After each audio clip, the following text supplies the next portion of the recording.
Pernah kepikiran nggak kenapa belakangan ini tuh banyak banget orang yang rela bayar mahal buat tes DNA? Oh, yang buat ngecek silsilah keluarga itu ya? Iya, bener. Maksudnya cuma buat tahu dari mana nenek moyang mereka berasal. Atau ya rajin banget nelusurin aplikasi silsilah keluarga sampai ke generasi ke-10 gitu. Emang lagi tren banget sih sekarang. Kan? Ada kepuasan tersendiri gitu loh ketika kita bisa nalik satu garis lurus ke masa lalu, terus bilang, nah disinilah semuanya bermula. Ini akar saya. Iya, ada kenyamanan psikologis yang luar biasa di dalam gagasan tentang garis lurus itu. Kita tuh secara alami menyukai kepastian ya. Kepastian. Kita ingin melihat diri kita sebagai sebuah mata rantai, dari rantai panjang yang nggak terputus. Ya ibaratnya bukti kalau keberadaan kita saat ini tuh bukan cuma kebetulan semata. Oh, ada hal lain? Nah, itu. Atau ini tuh sebenarnya cara pandang spesifik yang dibentuk oleh sejarah barat yang pada akhirnya mendikte gimana dunia modern beroperasi. Wah, ini pertanyaan yang dalam banget sih. Makanya penelusuran mendalam kita kali ini bakal ngebongkar sebuah pemikiran filosofis yang, ya bisa dibilang cukup padat dan menantang. Betul, dan ini sangat relevan buat kamu yang lagi dengerin, supaya kita paham dari mana cara pikir kita berasal. Misi kita hari ini adalah memahami gimana konsep barat tentang filiasi. Atau garis keturunan silsilah ya? Iya, gimana filiasi ini udah membentuk peradaban kita. Dan yang lebih mengejutkan lagi nih, gimana sistem sejarah yang kelam dan brutal kayak sistem perkebunan atau plantation di masa kolonial justru tanpa sengaja menghancurkan silsilah itu. Dan malah melahirkan dunia modern yang saling terhubung kayak sekarang. Tepat banget. Mari kita bedah sama-sama. Gimana kalau kita mulai dari asal-muasalnya dulu? Dari mana sih sebenarnya ide kalau garis keturunan itu penentu segalanya? Oke, buat ngelihat awalnya kita harus memutar waktu jauh ke belakang nih. Ke zaman kuno. Iya, ke mitos-mitos dan epik klasik dunia barat. Coba kamu bayangin karya-karya fundamental kayak Iliad, Odyssey, atau Mitos pendirian Roma di Aeneid, betul bukan sih? nah, iya bener, Aeneid.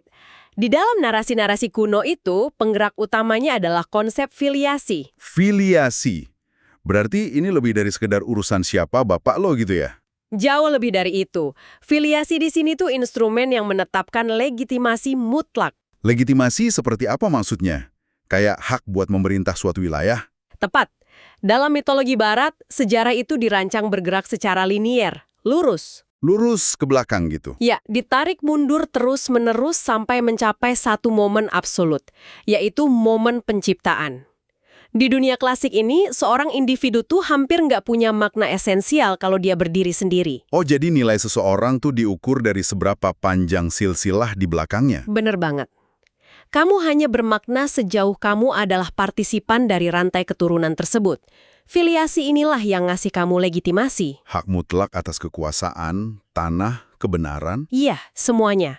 Argumennya gini, kamu adalah keturunan yang sah dari pendiri bangsa, maka kamu berhak mewarisi dunia. Paham.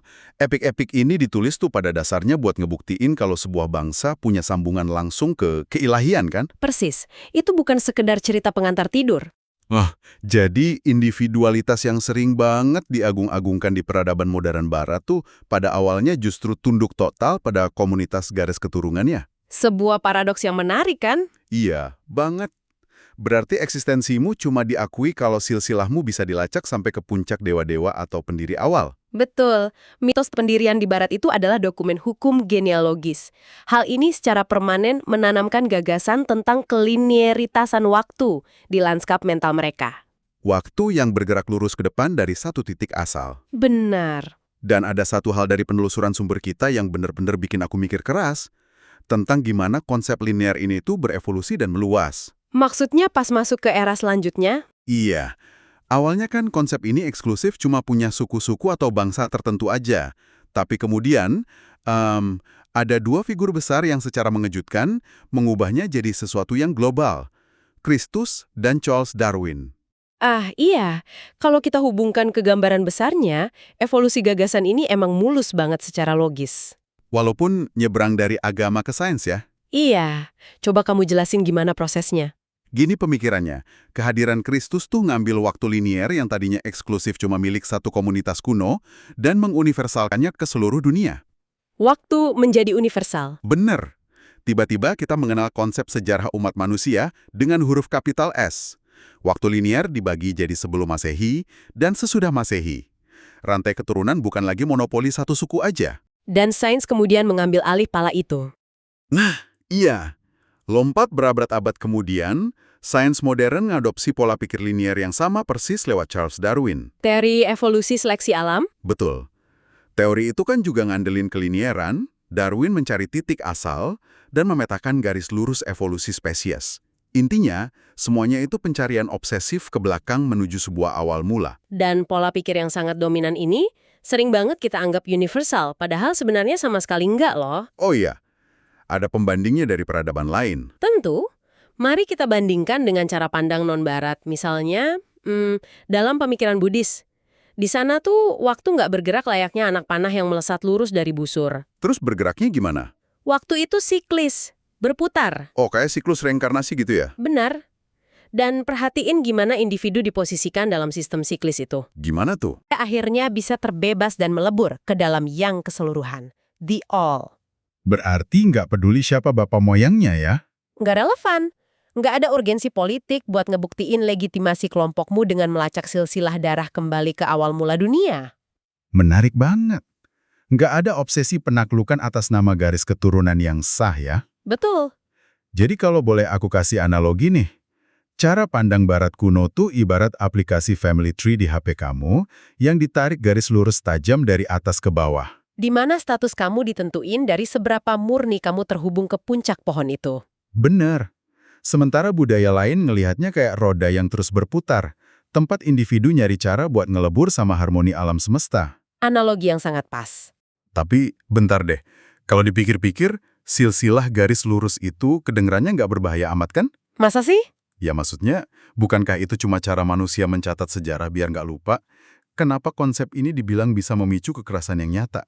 Nah, ini poin kuncinya. Karena legitimasi yang dibangun di atas garis lurus eksklusif itu selalu menyimpan kekerasan tersembunyi. Kok bisa? Coba kita bedah logikanya gini.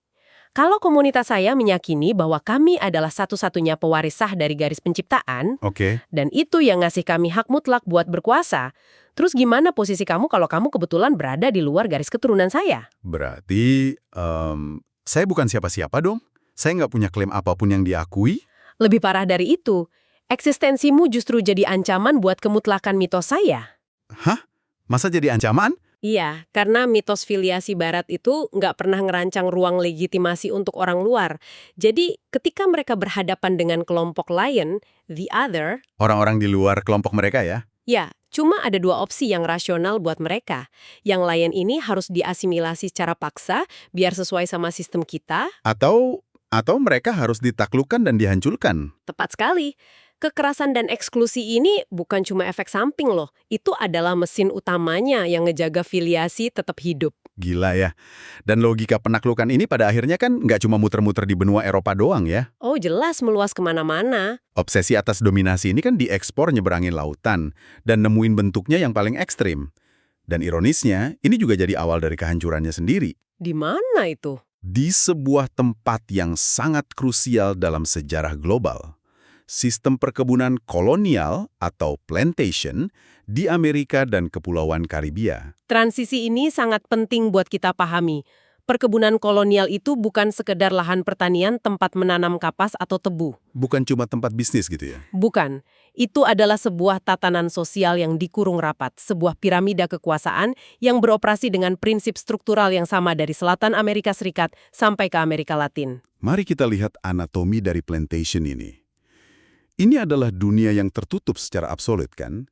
Di dasar piramida, ada masa budak yang tercerabut dari tanah airnya. Dipaksa bekerja tanpa upah di bawah siksaan. Iya. Lalu di puncak piramida, ada para tuan tanah kulit putih. Di daerah Antilles, mereka sering disebut beke. Para tuan tanah ini, secara psikologis tuh berusaha mati-matian nyiptain sebuah aristokrasi buatan. Pseudo-aristokrasi. Meniru gaya bangsawan. Bener. Mereka ngebangun rumah besar gaya Eropa, ngadain pesta dansa, dan bertingkah seolah-olah mereka itu bangsawan kuno. Tapi di sanalah letak ironi terbesarnya. Oh iya? Kenapa? Meskipun para tuan tanah ini pegang kendali absolut atas hidup mati para budak di lahan mereka, Mereka tuh gagal total nyiptain tradisi atau legitimasi yang sesungguhnya. Gagal. Kenapa bisa gitu? Kan mereka berkuasa penuh. Karena aristokrasi yang sejati di Eropa itu dibangun dari filiasi yang memakan waktu berabad-abad lamanya. Akar historisnya panjang. Oh, sementara di perkebunan? Di perkebunan tuh semuanya dangkal. Itu cuma pameran dominasi ekonomi dan kekejaman brutal tanpa akar budaya yang benar-benar menancap. Semuanya murni ilusi, sekedar peniruan. Wait bentar, aku agak tersesat di sini. Gimana? Perkebunan kolonial itu kan dirancang buat menindas secara total, buat ngelucutin kemanusiaan orang-orang di dalamnya. Ya, sebuah neraka di bumi. Terus, gimana bisa sebuah neraka yang penuh stagnasi ini justru dianalisis sebagai lab modernitas yang melahirkan percampuran budaya global yang kita kenal sekarang? Paradoks yang gila, kan? Banget. Bukannya sistem sebrutal itu justru mematikan budaya? Pertanyaan yang sangat tajam. Dan disitulah letak briliannya sejarah ini. Coba bayangin posisi orang-orang yang dipaksa jadi budak itu. Oke. Filiasi mereka, akar leluhur mereka, bahasa mereka, semuanya dipotong secara brutal. Mereka nggak bisa lagi bersandar pada kelinearitasan sejarah lama dari Afrika. Karena garis itu udah diputus paksa sama perbudakan. Betul. Nah, saat akar vertikal dihancurkan di dalam ruang yang tertutup rapat itu, apa yang terjadi? Manusia-manusia ini terpaksa mulai menjalin hubungan secara horizontal. Senasib. Ya, mereka dipaksa nyiptain teknik bertahan hidup yang sama sekali baru dari puing-puing budaya yang tersisa. Proses ini disebut sebagai creolization atau kreolisasi. Wow. Tapi praktiknya gimana tuh di kehidupan nyata, di dalam plantation? Soalnya kan seingat aku, membaca dan menulis tuh dilarang keras buat para budak. Tentu saja, kebebasan dilarang keras, tapi kesadaran manusia itu nggak bisa dibungkam oleh rantai. Pasti cari jalan keluar? Betul, karena ekspresi terbuka nggak dimungkinkan, mereka nyiptain apa yang disebut sebagai detour atau jalan memutar. Jalan memutar, kayak metafora gitu. Ya, mereka menggunakan dongeng, pepatah, nyanyian yang kelihatannya sepele dan nggak bahaya di mata pengawas kulit putih. Tapi sebenarnya, itu syarat dengan makna ganda dan strategi perlawanan. Oh, kayak lagu-lagu spiritual ya? Nah, itu contoh paling sempurna. Aku ingat pernah baca beberapa lagu spiritual di era perbudakan Amerika tuh sebenarnya berisi peta tersembunyi. Ah, iya benar. Kayak lirik Follow the Drinking Gourd. Mhm, Kedengarannya kan kayak lagu religius biasa tentang konstelasi bintang kan? mhm. Padahal itu tuh petunjuk rahasia rute pelarian ke utara. Mereka menyelundupkan makna tepat di bawah hidung para penindasnya. Analogi kamu tepat banget. Dari gubuk-gubuk kecil yang gelap di malam hari, lahirlah jeritan panjang yang melampaui penderitaan mereka. Embrio dari spiritual, blues, dan jazz ya. Benar. Suara yang tadinya terkurung rapat di plantation itu pelan-pelan menjelma jadi artikulasi budaya paling berpengaruh di seluruh dunia. Dan inilah inti dari pergeseran sejarahnya. Karena filiasi atau akar lurusnya udah dihancurin. Yang lahir kemudian adalah relasi. Relation. Bukan lagi pohon dengan satu akar yang menghujam tajam ke bawah. Tapi jaring-jaring pertautan antar budaya yang menyebar luas, saling menyilang satu sama lain ya. Betul. Jaring relasi inilah yang jadi cetak biru buat dunia modern kita. Di mana perjumpaan multikultural udah menggeser mitos kebanggaan atas kemurnian darah yang eksklusif. Ini bener-bener ngubah cara aku ngelihat globalisasi sih. Ternyata globalisasi itu bukan cuma urusan internet atau perdagangan ya. Jauh lebih dalam dari itu. Ini tuh perjumpaan yang lahir dari rasa sakit keterputusan masa lalu. Tapi ini bawa kita ke dilema baru nih. Dilema apa tuh? Ya, kalau dunia kita dibentuk oleh jaringan relasi yang serumit ini, di mana nggak ada lagi yang bisa ngaku-ngaku punya kemurnian budaya absolut, gimana seharusnya kita memperlakukan perbedaan? Itu pertanyaan etis yang penting. Soalnya jujur aja, hari ini kita masih sering banget ribut cuma gara-gara ada orang yang cara hidupnya nggak kita pahamin. Itulah tantangan terbesarnya di era relasi ini. Kita harus berhadapan dengan kebiasaan buruk pemikiran barat yang masih mengakar, yaitu tuntutan akan transparansi reduktif. Transparansi reduktif. Istilah apa lagi nih? Barat itu, didorong oleh ambisi saintifiknya, punya obsesi buat membedah dan memahami segala sesuatu secara mutlak. Harus transparan, harus jelas. Jadi, menurut pola pikir ini, kalau aku berhadapan sama budaya asing, aku ngerasa punya hak buat nuntut mereka biar sepenuhnya transparan di mataku gitu. Iya, kedengarannya bagus kan memahami orang lain, tapi pemahaman di sini tuh punya sisi gelap. Sisi gelap gimana? Pemahaman gaya ini menuntut pihak lian, the other, Itu untuk direduksi, disederhanakan. Oh, dipaksa masuk ke kotak pikiran kita. Betul, harus muat ke dalam konsep dan sistem nilai yang udah ada di kepala kamu. Kalau kamu nggak bisa mengubah mereka jadi sesuatu yang familiar, mereka bakal dianggap aneh, irasional, atau berbahaya. Ini kan kejadian juga di kehidupan sehari-hari ya, nggak cuma skala penjajahan doang. Oh, sangat sering terjadi. Coba deh lihat di media sosial. Kalau ada publik figur, atau bahkan teman kita sendiri, yang sifatnya kompleks dan pandangannya tumpang tindih, kita tuh gampang banget gelisah. Karena mereka nggak gampang dilabeli, kan? Bener, kita maksa mereka buat milih, lu kubu A atau kubu B. Kita menuntut transparansi biar mereka gampang dikategorikan. Secara nggak sadar, kita ngereduksi kompleksitas mereka jadi dangkal. Observasi yang tajam banget. Itulah transparansi reduktif dalam praktek sehari-hari. Kamu ngerasa terantam sama kedalaman seseorang yang nggak bisa kamu ukur. Ini tuh ibaratnya, coba bayangin kamu lagi lihat lukisan abstrak yang emosional banget di museum. Lukisannya tuh gelap, misterius, teksturnya rumit. Oke, terus? Tapi karena kamu ngerasa kurang jelas liatnya, kamu maksa motret lukisan itu pakai flash kamera yang super terang. Ah, iya. Flashnya emang bikin semuanya terang benderang, sangat transparan. Tapi cahaya kasar itu justru meratakan catnya, mematikan bayangannya, dan malah ngerusak esensi lukisannya sendiri. Metafora yang sangat bagus. Kamu memaksakan cahaya kamu ke atas eksistensi orang lain sampai identitas asli mereka pudar. Nah, terus solusinya apa dong? Biar nggak terus-terusan ngerusak pakai flash ini. Antitesisnya adalah sebuah konsep etis yang membebaskan, namanya opacity atau opasitas. Opasitas, berarti semacam hak atas keremangan. Iya, hak untuk tidak tembus pandang, hak untuk tidak dipahami sepenuhnya. Wow, kita berhak nggak dipahami ya? Merangkul opasitas itu berarti kamu mengakui kalau kamu bisa kok berempati dan berteman sama seseorang tanpa harus membongkar habis isi jiwa atau budayanya sampai ke akar. Mereka berhak punya misteri mereka sendiri. Tepat, tragedi masa lalu kan terjadi gara-gara mitos barat, maksa rahasia dibongkar. Ingat kisah Oedipus yang maksa nyari asal-usulnya dan malah berujung kehancuran. Iya, tragis banget tuh. Tapi di dunia relasi saat ini, perdamaian cuma bisa dicapai kalau kita berhenti menyalakan flash kamera ke wajah orang lain. Kita harus mulai menghormati opasitas masing-masing. Make sense banget. Nah, pertanyaannya sekarang, pergeseran luar biasa dari filiasi ke relasi sampai penerimaan atas opasitas ini, apakah terekam di karya budaya kita? Sangat rekam. Sastra itu seismograf terbaik buat melihat pergeseran kesadaran ini. Buktinya di mana tuh? Mari kita lihat karya sastra Amerika modern. Novel William Faulkner yang judulnya Absalom, Absalom. Apa yang bikin novel Faulkner ini spesial banget? Ngebahas hancurnya filiasi. Novel ini tuh membedah karakter bernama Thomas Sutpen. Dia datang ke selatan Amerika Serikat dengan satu obsesi mutlak. Obsesi bikin dinasti ya? Ya, dia mau bikin filiasi aristokrat murni.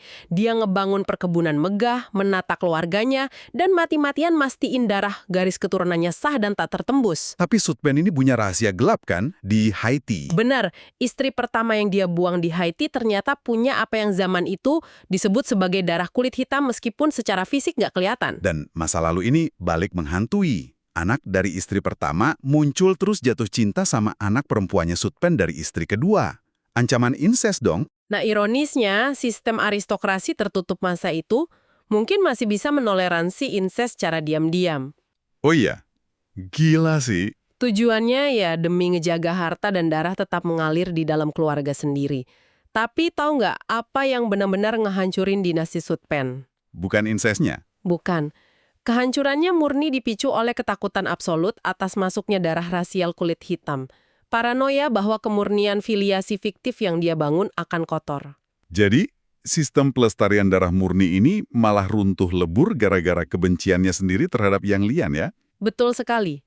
Dan di novel ini, Faulkner nggak ngasih akhir yang bahagia atau resolusi damai kayak di tragedi klasik Yunani. Dibakar habis ya rumahnya? Ya, rumah besarnya rata dengan tanah, garis keturunan Sutpen putus selamanya. Ini adalah pengumuman kematian ilusi filiasi di kesusastraan barat. Makin seru, perubahan pemikiran ini juga mengubah cara sastra itu dituliskan. Sangat ngaruh ke strukturnya. Literatur klasik biasanya kan rapi, linier, masuk akal. Tapi karya yang lahir pasca plantation kayak sastra Kreol atau fiksi Afrika Amerika, itu malah nolok kerapian. Ya, karena mereka dipengaruhi oleh trauma keterputusan sejarah.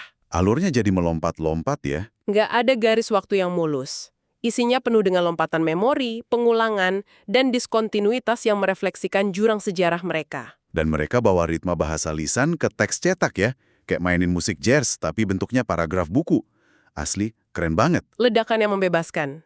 Ruang yang dulunya terkurung rapat oleh kekejaman tuan tanah bermutasi jadi karya sastra terbuka yang ngundang perjumpaan dunia. Wah, jadi intinya apa nih dari semua obrolan kita hari ini? Coba kamu rangkum. Oke, kita udah melacak perjalanan dari mitos barat kuno yang muja akar lurus atau filiasi, yang mana sistem itu nyingkirin orang luar secara kejam. Puncaknya ada di sistem perkebunan. Betul. Dan dari sanalah akarnya terpotong. Iya, dari puing penderitaan itu, manusia yang tercerabut mulai ngebangun jaringan secara horizontal, melahirkan relasi yang ngebentuk kebudayaan multikultural kita. Dan supaya bisa damai di jaringan relasi ini, kita harus ngapain? Kita harus lepasin ego kita buat mereduksi orang lain dan mulai memeluk opasitas, menghargai misteri di dalam diri pihak lain. Tepat sekali. Dan kalau kita tarik garis dari pemikiran ini ke masa kini, ada satu peringatan krusial. Peringatan apa tuh? Transparansi reduktif zaman dulu kan diwujudkan lewat prasangka dan kolonialisme. Hari ini, ia mewujud dalam mesin paling kuat di sejarah manusia, algoritma komputer dan kecerdasan buatan. Wah, komputer kan mikirnya cuma pakai kode biner ya, 0 dan 1, hitam dan putih, nggak ada abu-abu. Betul. Algoritma adalah wujud paling absolut dari tuntutan transparansi gaya barat. Mesin nggak mentolerir ambiguitas. Dia maunya data pasti. Dia menuntut data pribadi kamu, membedah ketakutan dan keinginanmu, terus mengubah kemanusiaanmu yang rumit itu jadi statistik murni buat dikomersialkan. Kita direduksi jadi sekedar profil digital ya. Iya. Dalam sistem algoritma, kamu dipaksa untuk sepenuhnya transparan. Mesin itu diam-diam nyoba mencabut hak kamu atas opasitas. Ya ampun, ini pemikirannya meresahkan banget, tapi benar-benar bikin melek. Pantesan, di awal kita ngomongin orang yang rela ngasih DNA ke perusahaan teknologi, kita tuh kayak ngerelain diri kita jadi transparan secara absolut, cuma demi kepastian semu. Kepastian yang sebenarnya menghilangkan kebebasan kita sendiri. Wah, mind-blowing banget. Buat kamu yang lagi dengerin, coba tanyain deh ke diri kamu sendiri. Di tengah dunia modern yang algoritmanya maksa kita buat telanjang secara digital dan bisa diprediksi ini, di mana kamu bakal nyembunyiin opasitas kamu? Pertanyaan yang bagus untuk direnungkan. Di mana letak misteri kamu, ruang kebebasanmu, dan kekayaan kemanusiaanmu yang gak akan pernah dan gak seharusnya bisa dikodekan oleh sistem mesin manapun? Terima kasih udah nemenin kita menyelami obrolan padat ini. Semoga membuka wawasan baru ya. Pasti! Teruslah mempertanyakan hal-hal yang sering kita anggap normal, hargai keberagaman, dan perjumpaan kita, dan yang paling penting, jaga baik-baik hakmu untuk menjadi sebuah misteri yang tak terpecahkan. Sampai jumpa di penelusuran selanjutnya.